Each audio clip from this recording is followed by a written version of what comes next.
Hello everyone and welcome back to the Great Book of Grudges. My name is Nathan and we finally have the Tomb King's Immortal Empires reveal. So a lot of this was expected, it follows out of the Vortex, but there's a lot to talk about, so let's just begin. So in the very western portion of the map we have Grand Hierophant Katep, who begins in Clarak's Spire. So pretty much the same location that we're kind of used to already, and I mean so far it looks relatively empty. We're going to have to wait until the Dark Elves start populating the map, but he looks pretty much safe. Taurox is there, but if we remember anything from, say, Immortal Empires, he generally goes up north, so you won't have to deal with beastmen too early on. Then if we look at the western portion of the Southlands, we obviously have Ark the Black in the Sorcerer's Isles. Though his icon seems to go down, so I'm assuming that he has two start locations, well, two starting settlements, better yet said, as he normally does. Right now he's pretty much safe too, because he doesn't have to actually deal with Tic-Tac-Toe, who's been moved.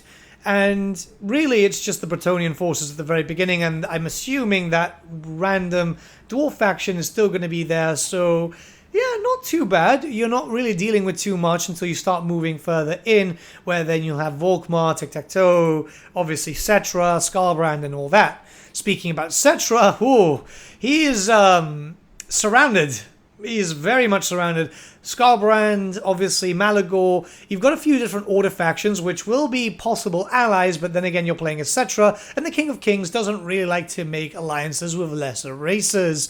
This is going to be very, very interesting. The Tomb Kings are the best DLC that was ever released, but keep in mind that they do have a weird way of recruiting armies and so on, so I am a little bit concerned with how expansion is going to be for Cetra, not so much with Arkan now, to be honest. And lastly, we do have High Queen Khalida, who goes back to her Vortex start position in Lybaris, which is right before Lemire, so this is a pretty good start. I'm assuming this is for the far future when we do get Neferata, that she won't be here, but she'll be in the Silver Pinnacle instead. So there'll be a little bit of drama when you have to go deal with her, but you've got a pretty good start. Krokar's in the south. Krokar will be a decent ally, I'd say, if everything goes well. Obviously, we don't know what minor factions are there, but I'm assuming it's going to be Greenskins and Skaven, because it kind of fits with the theme. And then, obviously, to your north, you do have Queen Khalida, but probably the AI is going to focus on going straight for 8 peaks rather than dealing with you. Skarbrand is still a bit of an issue.